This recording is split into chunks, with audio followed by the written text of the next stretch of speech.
Hi, Mara. How are you today? I'm good. How are you? I am great. I am so excited because you're the first spirits company that I'm actually interviewing. And that is a luxury good. And that is something that I love is tequila. I'm so excited. Amazing. I'm so glad that you're a tequila fan. Yeah, super big tequila fan. And obviously, having grown up with it because of being Mexican and such. So, can't wait to dive into that. But, ladies and gentlemen, I'm joined here today with Mara Smith, who is the founder of Inspiro Tequila. And she and I have just been chatting a little bit offline. And I've been really enjoying hearing a little bit about her story. She's got a really eclectic background coming from, being a corporate lawyer, but then also doing business development and also innovations with McDonald's and lots of different things. So I'm excited for her to tell us about it, not me.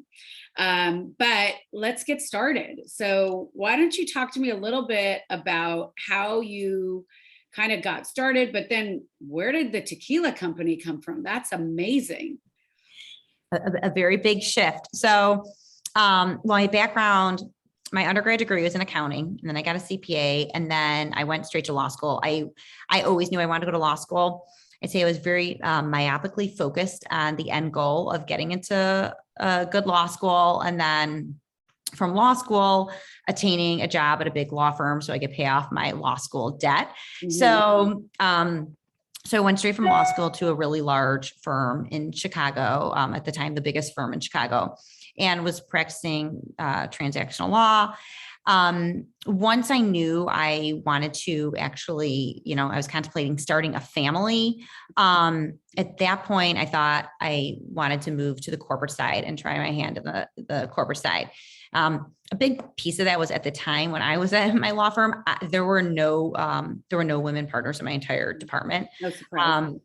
And so I had really no role models to look to see how you could possibly balance a job at a large law firm with a family. The only kind of option at that time was I could go part-time, and part-time essentially means at a law firm that you work full-time and are paid a part-time salary. You're off the partnership track, and you get the kind of like not really fun, sexy deals. Like I like the big, hairy, great deals. So I got a ton of amazing experience. And I loved everything I did at the law firm, and I learned so much, but I didn't see an opportunity, like a future for me and I really didn't want to be off a partnership track, to be honest. Like if I was going to do it, I wanted to be on track, and I wouldn't be able to do that you were probably feeling frustrated by that, by the way. And who wouldn't be as a woman?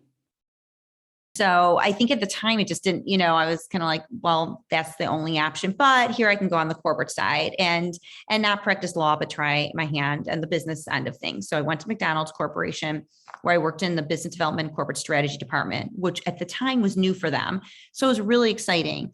They were trying to, innovate and come up with new ideas and potential opportunities for McDonald's. I was part of like an incubator project that they brought, McDonald's employees from all around the world and we were actually in an offsite project where we were looking at, consumer insights and trends and just ideating around new potential ideas for the company. Fun. It was really interesting, really fun. For me, it was a huge deviation from kind of what I had done before. And it really opened my eyes to all these new opportunities, which I think I never contemplated. I was just so, focused and driven and saw like one path.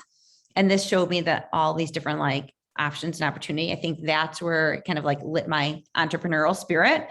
My climb up the corporate ladder though came to a screeching halt when I was put on emergency bed rest with my oldest kids, who are twins.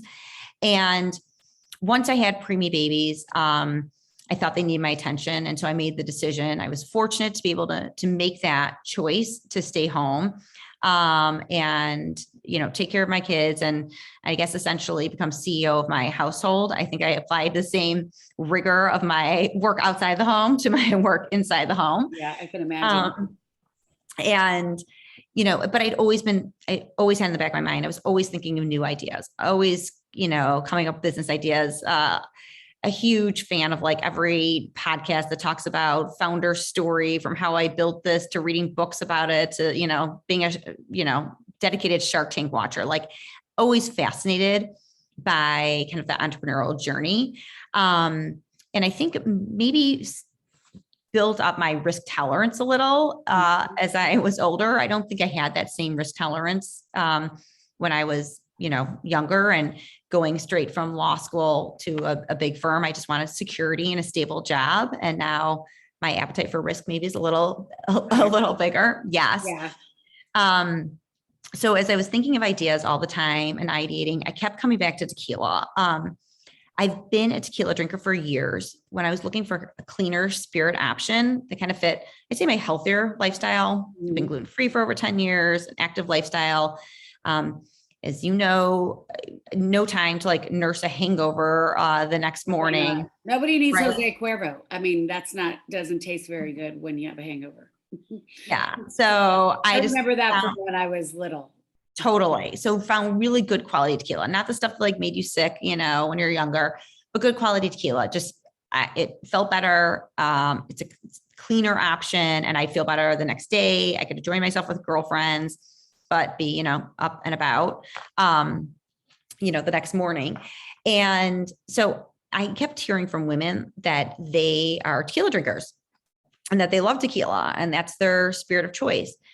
But I kept thinking, well, if all these women are telling me they love tequila, why are brands not focused on this consumer? And I just did not think from a branding and marketing perspective of, scantily clad women and dark bar scenes that didn't resonate with me, bottle designs that are like stout and stocky and dark, like, or depictions of agave fields or skulls.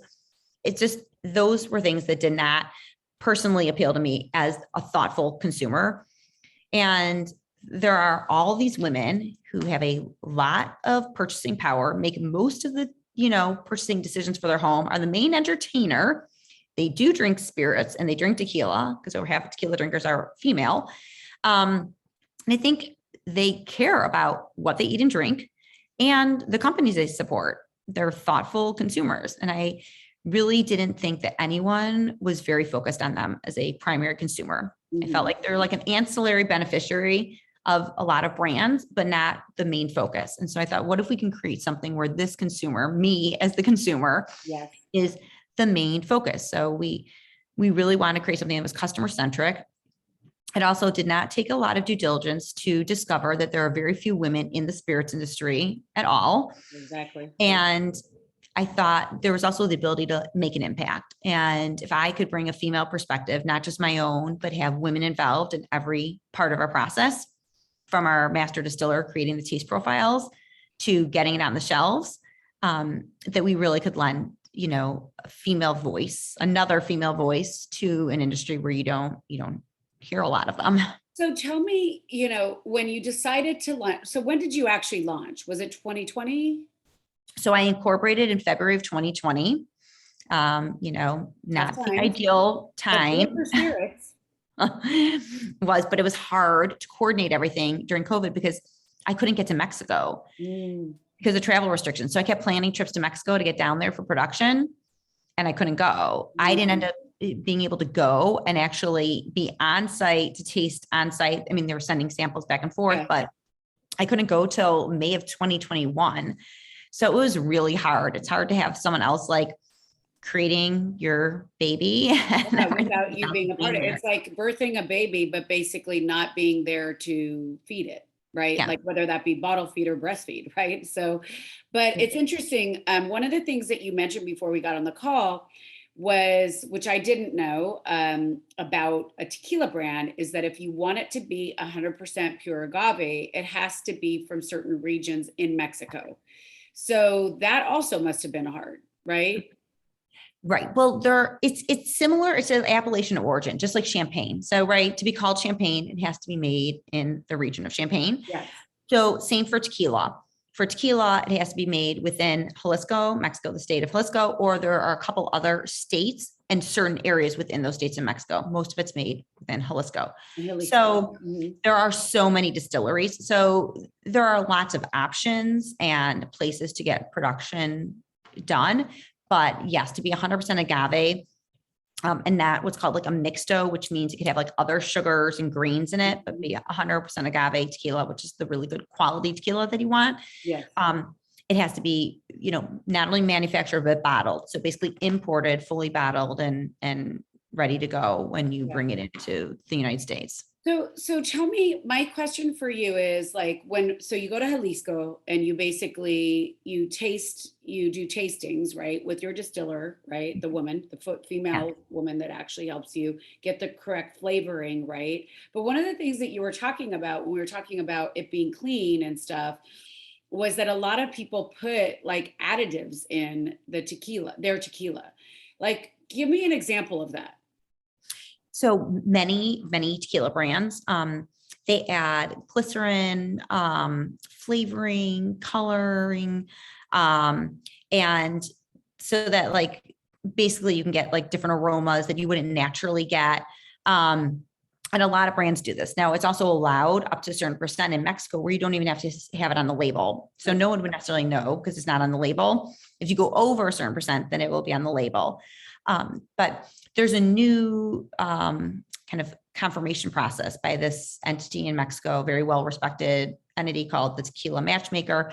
And they are actually now confirming tequila brands that don't use additives as additive-free. So we went through that process with them to be confirmed additive-free. So it's really just based on our really meticulous process of, how we handcraft tequila and use traditional methodologies to create the taste profiles. And we're not kind of, altering anything to create using additives. Okay. Are there other female-owned tequila brands? Just curious. There are, well, I mean, I know it's not the I'm sure there are a few. It's so hard to tell as far as like, I only can tell like who's woman-owned certified. And there's really only one other right now that's like 100% agave tequila brand that's woman-owned certified as far as I know right now. Yes. As far as, woman-owned certification, like weaving certification, you have to go through these certain, hurdles and requirements and be over 51%. I'm sure there are other brands that are either, female founded or maybe female owned or partially owned. I'm not sure of their whole structure, but we're actually created. So our master distiller owned and led by an all female team. Yeah. Okay. Wow. Well, so, and tell me, why did you choose to go in that direction of only, I'm 100% in support of what you're doing, clearly, with my background and what I find so important as far as like helping women like move forward and become more leaders in many different categories. But why did you choose to only hire women? So, and listen, I have consultants and I have people at agencies that are men that help. But for me, well, one, the only perspective I can give from on my behalf is a female perspective. So that's first and foremost. So that's the only perspective I can bring. I also really, I wanted to feel very authentic for me. So when I say that I'm bringing female voices into the industry, and then I'm trying to come in and innovate with like, one as an outsider into a very kind of ingrained industry, and two, as a woman, that it was important to me to have everyone kind of involved in that process when it comes to how we want to talk to this consumer, who she is, and to really understand her. And I just thought, for me to say, well, I own it, but let's say my main advisor is like an industry, an old industry male veteran, like that did not seem authentic for me. Mm-hmm. I'm not saying anybody else how they do it, but for me, I was like, okay, I really want, yes. And I really launched it. Yeah. And I just wanted to have this kind of like powerhouse. I wanted to kind of show that it can be done, Mhm. honestly, that you can have like, I love that. all these amazing women. It's not to say that I wouldn't hire a man, but I just thought, can we show that there's like great, I mean, I have industry experts who have a lot of expertise, but are women. I brought a woman for my, she's like my fractional COO, and she was a stay-at-home mom who had experience in her prior life. I'm like, hey, don't you want to get back in and, you know, work as my, COO? And she has 3 little kids at home, and she wasn't sure, but I said, you can work whatever hours you want. I don't care, as long as it gets done. I don't care if you're doing during school hours, late at night, whenever. But I just thought I thought I had the ability to actually kind of bring people in and give them maybe bigger roles than they normally would have had Yeah. in. I think what you're talking about, what you're tapping into is a little bit of giving women that have left the workplace the opportunity to sort of re-enter, but on their terms a bit more, some flexibility related to that. And I'd love to hear a little bit more about that from you, because it seems like it's something that's super inspiring for you. And I know that when I launched Empower, for example, I remember working with this recruiting firm a bit, like to make the suggestion that women over 40 still have so much to offer, and that there's a market for them. And they disputed that perhaps they weren't committed because they needed flexibility. And I said, I think that you're actually going to get more from this demographic than you would from necessarily a younger person that's less committed. And because generationally speaking, and I know I'm generalizing, however, we know our workhorse generation tended to overcommit to the amount of hours that they would give. So I'd love to hear a little bit more about that from you, because it sounds like an emphasis for you. Yes. Well, I think first it's interesting that you mentioned the women over 40, because also when I think of our consumer, just even starting from our consumer, that's one thing. Like, spirits brands traditionally don't even market to anyone, women or men over 40, which I find amusing, because I don't know, everyone I know still goes out, still enjoys drinks. And we also have the purse strings, by the way. Yes. And is willing to spend on really For the quality. woman. Yes. Yeah. So I find it interesting that in generally, like, women over 40, the only thing marketed to them is like, anti-wrinkle cream. And so I thought, one, there's an opportunity there, like, to really focus on a little bit of an older demographic, because these women still have, like very active social lives. And I Not think for that.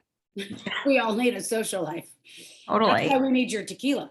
I love it. I mean, it was really something that when I was thinking what I wanted to do, something that I could actually share with my girlfriends was really kind of a really big part of it, and made it very exciting, because it's something that I can actually like bring and share. But I do think, like, one, women, when they've been out of the workforce, it's very difficult to re-enter, especially once they've been out for 2 or more years. And it's unfortunate that society doesn't place that much value on these skilled women. So they, you never lost the skills you acquired before you were a stay-at-home parent. You still have all those skills. And I'm a believer that you actually hone a lot of new skills. I mean, I had preemie twins. I can multitask like the best of them. Exactly. I mean, with children, no day ever goes as planned. So flexibility, I mean, I definitely have to learn a lot of flexibility. And that is key when you're starting a company, because no day ever goes as planned, and you're always trying to problem solve and come up with plan B and then plan C. Efficiency, like balancing schedules, 3 children, everyone's scheduled, a household. I mean, I really, being CEO of the house and handling everything there. And all of those are directly applicable to skills that you use, when working. So I feel like it's too bad that more women don't recognize those particular skills that they have, and understand the transferable skills. And it's so important, because like you said, they're so valuable, so many of them. Yeah. And that society doesn't kind of like look at that and see like, oh, there's just a lot of untapped potential there. And I agree with you as far as work ethic. I mean, I don't know work hours. I never had a job where I had, specific work hours. It was like, you get the job done. I mean, I worked, at a huge law firm. So Yes. the number of Yes, hours I was it wasn't a billing. 9 to 5 job.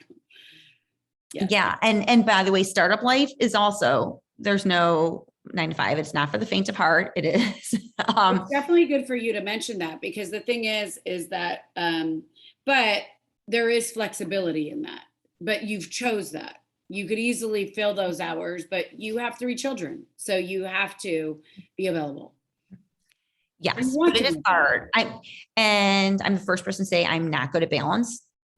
I'm really good at focusing on the task at hand. And on one day, it's going to be one thing. It may be child related, and I'll get that done, and it'll get done really well. And another day, it'll be something that's work related, and the ball's going to drop in another area. Yes. So I feel like I don't know that I believe in the concept of balance, or at least on a daily basis. I'm never going to have all the balance right. But I'll get something done, and then Well, part something of else. that could also be like accepting yourself for who you are and knowing and loving those parts. And maybe the balance is not like what you're thinking of, like in terms of a scale being 2 different things, but maybe the balance is actually more specifically that it's like, I am specifically focused, like when you use the word focus earlier, I'm specifically focusing on this task for today because this is where I want to emphasize my energy, so it is balanced, but it's just more of the way you're looking at what balance is, Yes. I'm trying to like give myself a little bit of grace and cut myself some slack that like, I'm not going to get everything done as perfectly as I would like every day. And something's going to fall by the wayside. It may be that yesterday I'm scrambling. I forgot to send lunch, and I'm scrambling last minute to get a lunch to my 4th grader at school. You sound human. Yeah. You sound like a mother, for God's sake. Yeah. I just think it's important to show that it's really, I was DMing back and forth with one of my advisors the other day, and I said, and she also has a startup, and said, it's really exciting. It's really interesting. It's not glamorous. Like anything that anyone makes it seem like really glamorous, I'm like, it's not glamorous. It's, Definitely. Well, there are glamorous times within businesses, but anything that is worth it takes hard work, right? And in addition, it takes consistency and commitment. And with those things, it's not glamorous. There's a lot of day-to-day stuff, like you're saying, that is not pretty to get done, but you do it because you love it. Yes. It's truly a labor of love. And I feel like this is like my 4th child, and getting to see something and creating something from scratch it's a really great feeling. It's surreal when you see something in it, because it's a tangible product. And, when I went to Mexico for my first like in-person tasting, and I was seeing like Inspiro Tequila sitting in front of me and getting to try it. It was seriously like an out of body experience. I can imagine. And by the way, the elation of knowing that, again, your 4th baby, you birthed this child. How beautiful is it that it's like a whole formulation process and a marketing process, and, and bringing it to market where people are actually consuming it and purchasing it. What a big deal. Like, so much to celebrate, really, Mara. Yes. I'm trying to celebrate the little wins, because as you know, anything you start new, there are so many obstacles, right? And I'm trying not to just, I say for every day, you have one like good thing and 4 bad pieces of news, but like when you're in a startup mode, but I'm really trying to take it in and enjoy and celebrate whatever those little wins are, because I feel like if not, you're going to miss the whole thing. If you gloss over it and just look at the next goal, next, what's thing next? tackle. Exactly. And that's a very corporate perspective too. And having been conditioned, both of us conditioned and trained in that environment, shifting that perspective and that mindset to small wins versus looking to the long-term 5-year plan is a win in and of itself, by the way. Yes. It's a mindset change for me. It really is. Because it's not really how I'm wired. I feel like the kind of even student, like, okay, great. I got the great grade. Okay. Next, what do I have to study for next? Like, didn't even take it in to like appreciate or enjoy it for a minute. I was like, next, what's the next thing I have to tackle? And I'm trying to like really make a shift in my own, mentality to try and appreciate it, because if not, it's a very, very long journey. This is not a sprint. This is a marathon to grow a company. And so I feel like I have to like, appreciate those small wins. I love that. And I love that whole idea of knowing that you have to shift your mindset and appreciating those things. It is so important. And that's what helps us go to that next level, is being able to actually recognize when it's a win or when it's a surrender, by the way, right? So I do have a question for you. You mentioned your advisors. And so I wanted to know, because a lot of people in your infancy that you are of the company, being a couple of years old, don't have a board of advisors. So I'd love, and it's funny, as in coaching people, I often tell people they need a personal board, right? And so with a mixture of all different types of people that are going to help you move forward and grow, right? So I loved when, before we got on the call, that you had mentioned it, but then you just mentioned it again. So 2 questions that I have for you on that. One is, how did you go about devising your board or your advisory board? And then the secondary component of that is, do you look for investors now, or right now you're completely fine to like grow it on your own for a period of time before you do that? Or maybe you do. So, I'm going to back up a little about like how I could enter, like basically what's required to like, enter into a totally new industry. First, I had to do a ton of research, and that there's access to kind of all this information out there to get up to speed. I'd get up to speed on the tequila industry. I didn't understand anything about marketing or digital marketing or that whole, totally. Yeah. And I was like, just consuming as much information as I could, like getting certified with the CRT in Mexico on the production history of tequila, like reading books, listen to webinars, podcasts, everything I could do to like inform myself and learn as much as possible. But I am a believer that no matter how much I could learn and how much due diligence I did as a solo entrepreneur, I still needed a network of people to support me. And I couldn't do it alone. And that I would say that to anybody. I mean, I'm not going to be proficient in all those areas. I'll understand enough to be able to make decisions. But listen, like social media is a great example. I am not proficient at all in social media. It is still something I totally don't understand very well, and I'm not really good at it. So I can help you with that. I'm terrible. Something I became proficient in. My kids literally make fun of me that like I don't know what I'm doing. Kids make fun of us no matter what. It's never good enough. So I knew that I really had to build like a support system.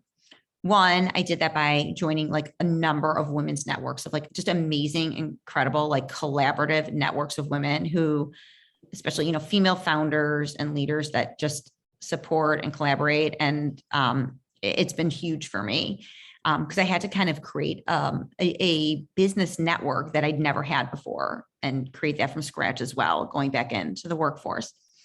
The other thing is I knew I needed my own advisory board, people that could direct me in the areas that I don't know very well. So one, I wanted, geographic diversity. So I have people from all different parts of the country. I have 3 in Chicago because I'm in Chicago, but then I have 2 in California. I have Colorado. I have Tennessee. So I really wanted diversity for geographic. And I also wanted subject matter diversity. So, someone on my advisory board, runs, a VC. Someone else has a lot of experience in consumer product. Someone launched a consumer product. Some are marketing people. So I really wanted a varied, and because I wanted input, I wanted everybody, I needed feedback, right? I was just coming at it with my perspective, like, oh, I like how this sounds, or I like how we're marketing and using Exactly. this terminology. And I needed people to give me honest Experts. feedback. Yeah. Exactly. Mhm. Clear So direction. that is totally. And especially so because, and this is a part of the reason why an advisory board was also important for me, is because I did not take outside funding. I'm bootstrapped. I'm still bootstrapped. So maybe if I had like investors on board who could help and guide me, if you're bringing on investors who have either subject matter expertise or industry expertise and can help like move you in the right direction. But because I don't, I knew I needed like an advisory board to help do that.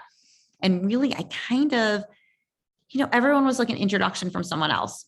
I'd have like my eyes set on someone. They'd be like, oh, do you know this person from this person? And frankly, that's kind of how I built my entire network is every time someone makes an introduction, I take the introduction, I follow up on it. I try and do my research so I don't go in like blindly. So if I'm going to reach out to someone, if I reach out to an advisor or anyone on LinkedIn or email, I'll have done my homework.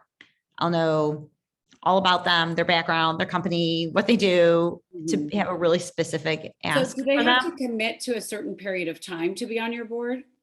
Yeah. So my advisors are, yes, we have like an agreement for, well, basically they get a piece of equity for it and it has to vest over a period of time and, different people structure advisory boards differently, but that's how I structured mine as far as like the, time commitment and how that works over a period of time. Mhm. Okay, great.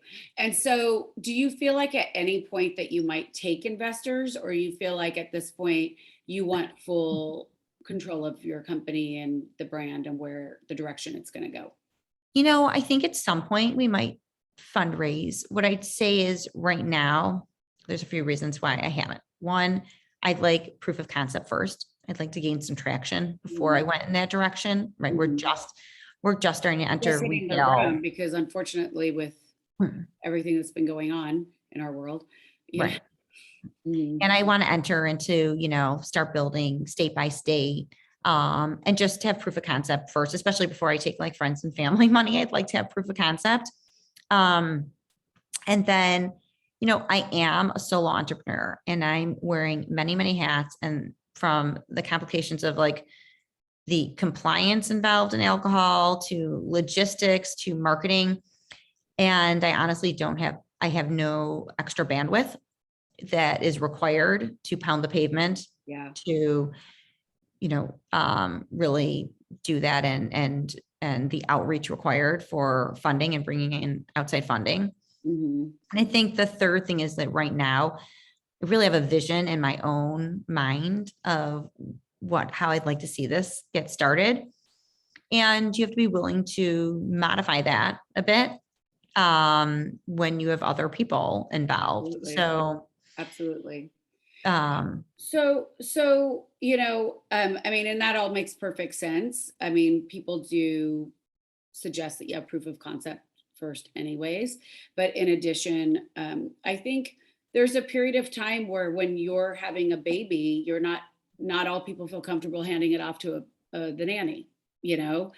And so this is your time to basically cultivate a relationship with your baby intimately, and understand where you want to bring it. And especially coming out of the pandemic, um, there's just been so many obstacles and challenges for people that I feel like they're just getting to a point where they could breathe and be like, oh, okay, I can go freely to Mexico and not have a problem going and seeing what's happening with the tequila bottle, or you know what I mean? So that's really cool. So tell me, what makes your tequila different besides being female owned, besides being female run, um, than other high end tequilas out there? Like, so some of my favorites are like Clase Azul, or I mean, like I like so many, but like let's start there because I do love that. I even love Corso, which is now a little bit more middle of the road, but I do love the bottle. So tell me a little bit more about why. And right now you have one SKU, which is which is a silver or a plata. And I know you said that your reposado is supposed to be launched soon, which will be your second SKU, which will be probably in May, you said, or Yes. hopefully in May. So tell me about that. Like if I was going to taste it, which I haven't tasted it yet, but I will when I see you May 2nd. Maybe not during the day, but I'd love to understand, like, is it Yes. smoothness or what? Yes. So, and first, I was going to touch really quickly back on. I want just to recognize that I feel very fortunate that I can self-fund, because I realize that's not everybody has that opportunity. I feel like that's part of the benefit of being a little more seasoned entrepreneur and not doing this when I'm 25 is that, we've been working for a lifetime, my husband and I, before starting this. So just recognizing that, because I'm very cognizant of the fact that that is not many people's, trajectory or that they can do that. But so our tequila, so a number of things. One, I wanted to create the taste profiles that I thought this like thoughtful female consumer was looking for, which were really sweeter notes. So I say like notes of like vanilla, cooked agave, caramel. Ours has some hints of citrus and mint in it. And I wanted to create it and get those taste profiles, but without using additives. So many of those brands that, you love and many, consumers love, they actually have additives in them. They add coloring, flavoring, glycerin. So the way they get those really sweet notes that you like from aromas to taste is because they're using additives in it. So I said, can we do that and create it?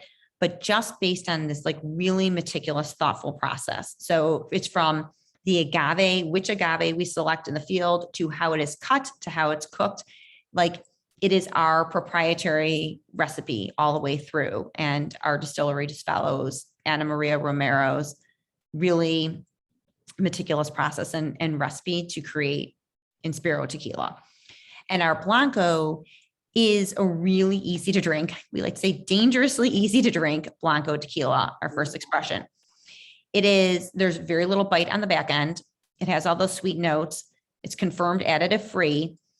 We were able to kind of create the notes by using some different proprietary yeast strains based on our cooking methodology. And we rest it in oak barrels, American oak, for a very short period of time. We say a lunar quarter. It's a real short period of time. It varies. The exact amount of days varies depending on how often the barrels have been used and how they've been cleaned and things like that.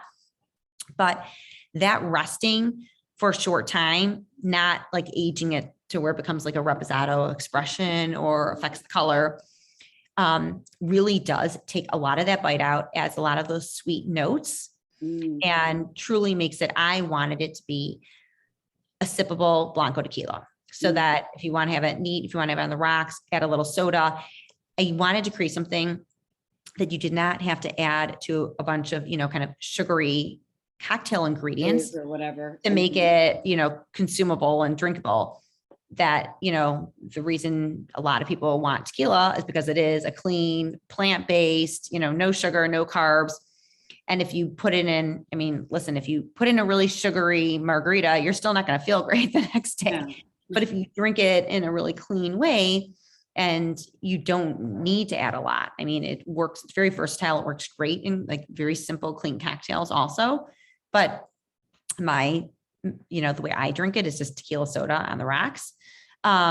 So that is what I think we really managed to create, is this like additive-free, sippable Blanco tequila that has like really great aroma profile, taste profile without a lot of the bite that you would normally find in especially like a Blanco. So tell me, what is the price point? Our Blanco ranges, it's approximately $52.99. That's what it is on our website, but different retailers can charge different amounts, but that's what our price point is. Okay. And so 52. So it's an average price point. like it's a higher end, like it's, what would you call that? Not exclusive brand. It's an but ultra premium, ultra but we also have a custom design, just like how you said you love the Class Azul bottle. The bottle was really important to me. I wanted a bottle that would stand out on the shelves, that was really sleek and sophisticated, that I would like to display. So, having a handcrafted, it's not a like batch tequila that we near just you tweaked. to show. Huh? Do you have one near you to show? Oh yeah. Hold on. Of course. Yeah, go get that. I love that.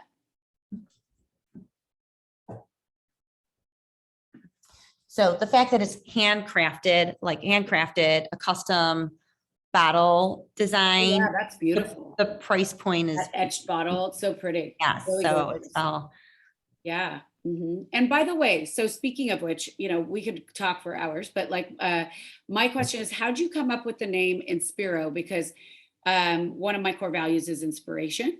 And so I'm just curious to understand for you, like, obviously I know what Inspiro means in Spanish, but why?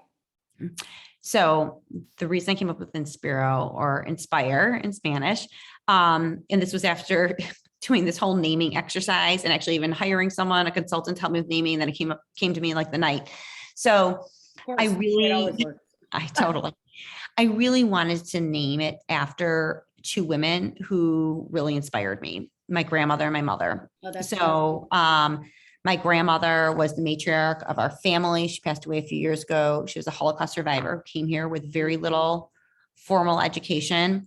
She helped raise me, and really had the utmost confidence in my ability. And I feel like both of them made me believe I could really do anything I set my mind to. And I think having that kind of, two women really setting a great example and showing, that, and making me feel like anything I want to do, that anything I put my mind to is a possibility, Yeah.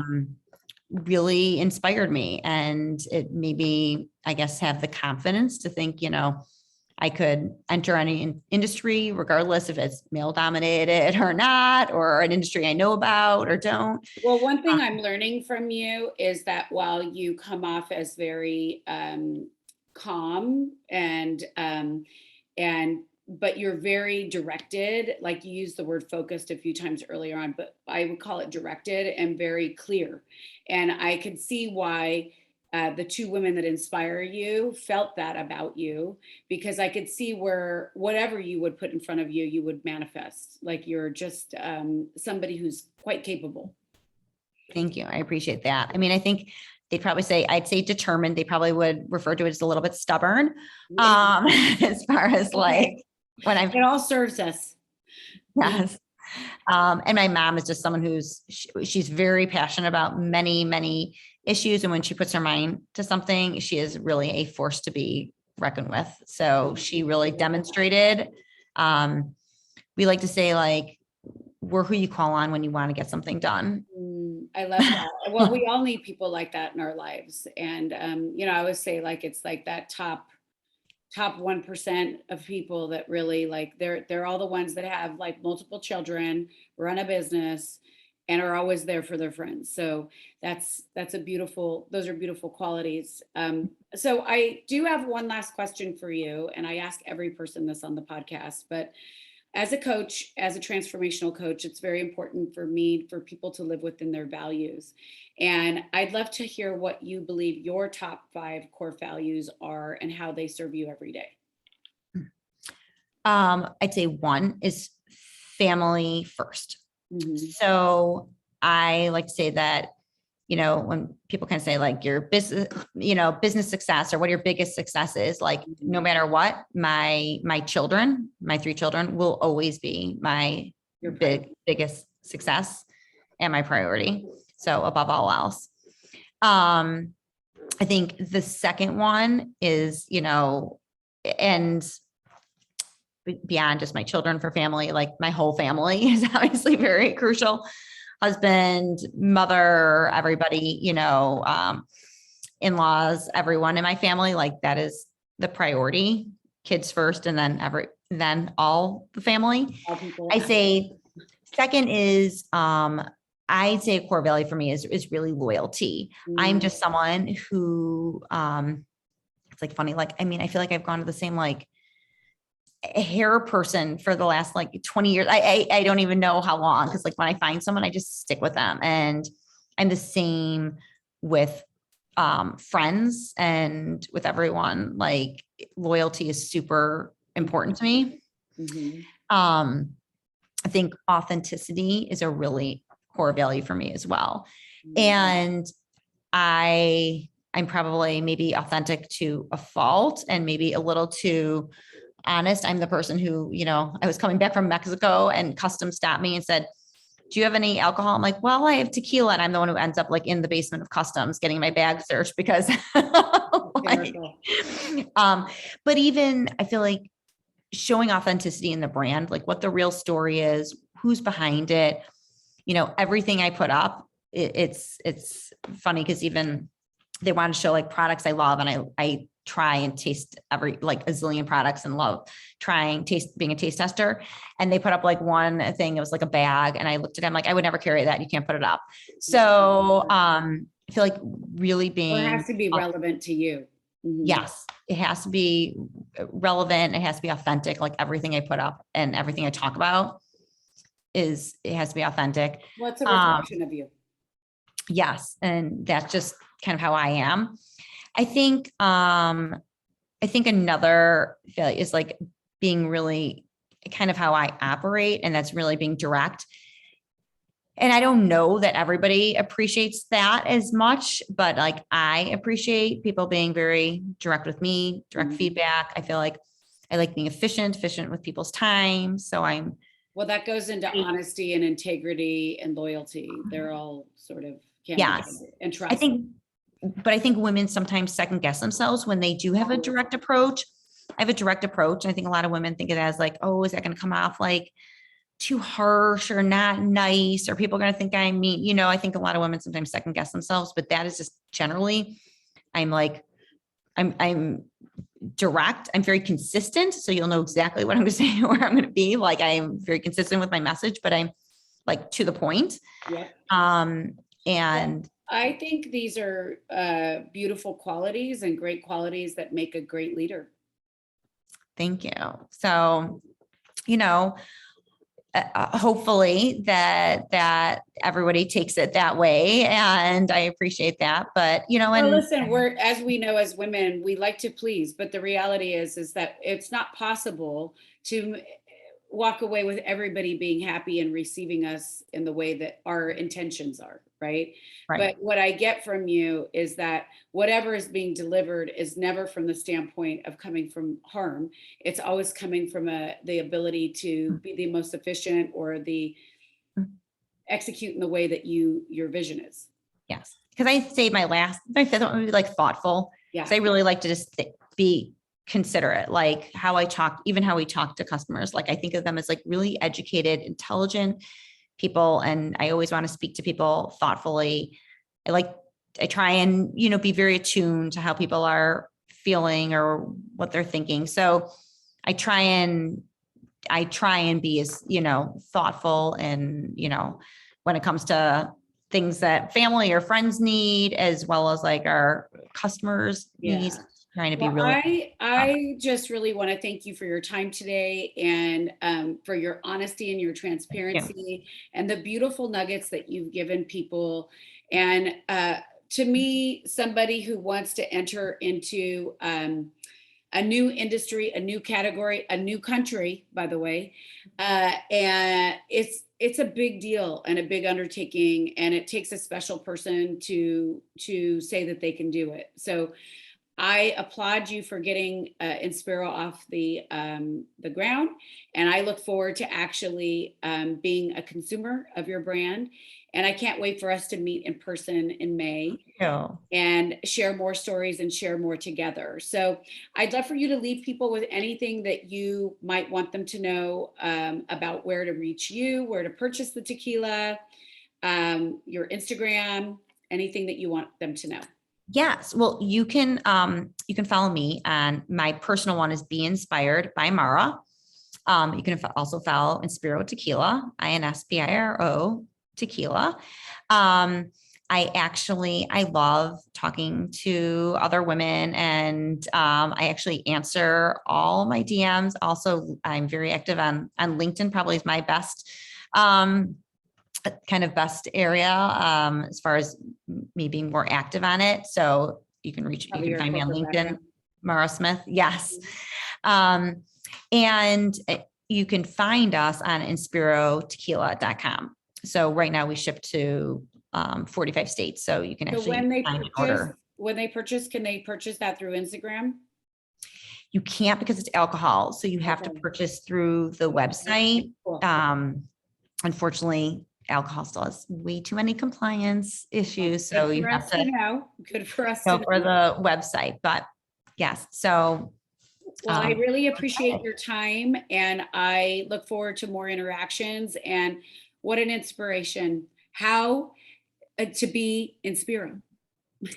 thank you. All right. Well, I'll talk to you soon, and have a lovely day. Okay. Yes, thank you.